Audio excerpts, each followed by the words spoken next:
Hi folks, this is video 151 and the title is Nasty Beaver in a Suitcase.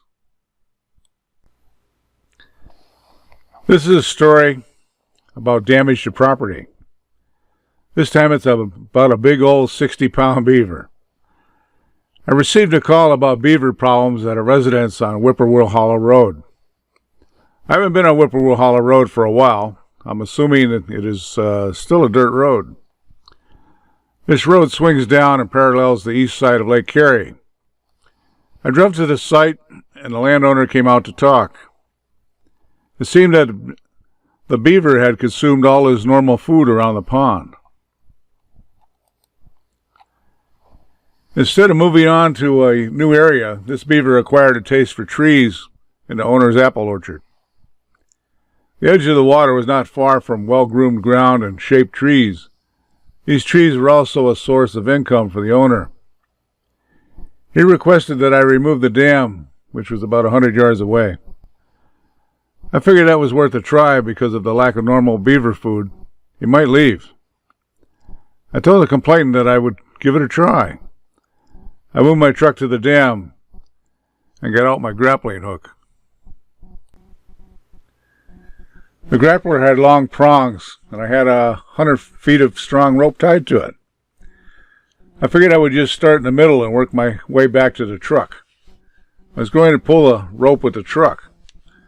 I could make a pretty good gap in the dam rather quickly. It was good size, about 4 feet wide on top and easy to walk on.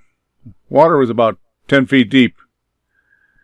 A man came out of the house just across the road from the dam and walked over to talk. He asked me what I was doing.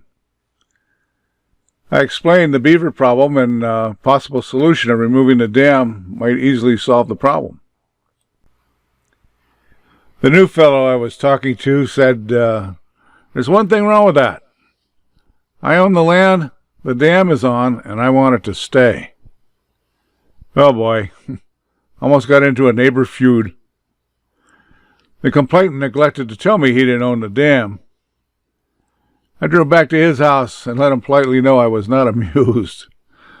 So we discussed some other options. We settled on attempting to live trap the beaver. I had to go to Dallas for that kind of equipment. I never tried to live trap a beaver. I went to the office and inquired about how to do it and if a live trap was available. They gave me a suitcase trap. I see online there are 3 or 4 manufacturers and they are all made from aluminum. 35 years ago, the one I used was made of steel.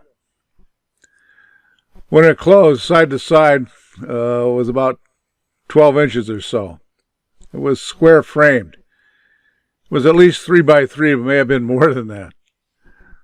The sides were made of chain link fencing mounted to the steel frame, making the edges of the two halves when open. The corners were rounded. To set this trap, you open both sides, and there was a type of strong leaf spring set up. It worked kind of like a mouse trap. When sprung, the two halves would close in the blink of an eye. It was rather awkward working on it alone. I set the trap next to what looked like the beaver's avenue of travel. It was baited with twigs and small branches from the apple tree he already took down. I wired the connected chain to a stump so the trap would not move. As the beaver was worked mostly at night, I went to check the next morning. In the past, I had to ear tag beavers taken during the season. A number of times, trappers came to the house right from the water to get the tag. Just for the heck of it, I would weigh them on the old Big Chuck contest scale. Using that experience, I estimated that beaver at about 60 pounds. Combined with that old steel trap and chain, I had a pretty good task ahead of me. There were no carry handles on the trap. The only way to grab and lift it was to grasp the chain link fencing. Life got interesting really fast at that point. That big old beaver pretty much filled that trap. He was not a happy camper and was fast as lightning. He could spin around in a blink. I backed my truck as close as I could and dragged the trap by the chain to the truck. Mr. Beaver did not like that at all. Now all I had to do is stick my fingers through the fence and in a blink of an eye lift and set this contraption on my tailgate. That beaver made a dive for my fingers every time. Somehow I flipped the trap on its side and tipped it to keep the beaver in the lower corner, more or less. With the beaver kind of hunkered in the corner upside down, I succeeded in flipping the trap and beaver onto the tailgate with the help of a knee. Pretty much like slinging a bale of hay. Now, where to release him? The folks at the office told me to take him at least 10 miles away, otherwise he may come back. I didn't want to deal with this thing again, as he was educated now. I decided to release him into the Susquehanna somewhere west of Mashopin. On the way over, I remembered PennDOT had a cinder pile and shed in about the right area. When I got over there, I realized I had another problem besides how to get him out of the truck.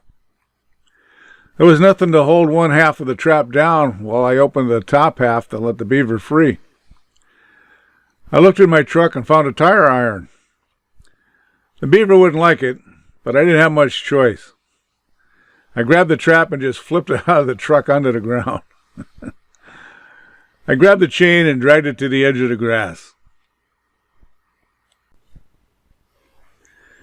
Next, I found a rock and positioned a tire iron through a couple of the links on the bottom half. PennDOT equipment made the area really hard ground. Using the rock, I drove the tire iron into the ground. The angle of the tire iron made it possible to bind the bottom half of the trap to the ground. Now the moment of truth. Will the beaver nicely wander out of the trap and mosey through the grass, cross the railroad tracks and slide into the river?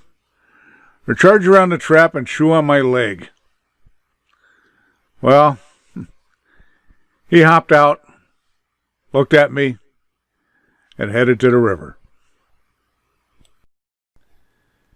Well, I hope nobody's disappointed that he didn't get to chew on my leg. But anyway, that concludes the story about the nasty beaver in a suitcase. And as always, folks, I wish everyone all the best.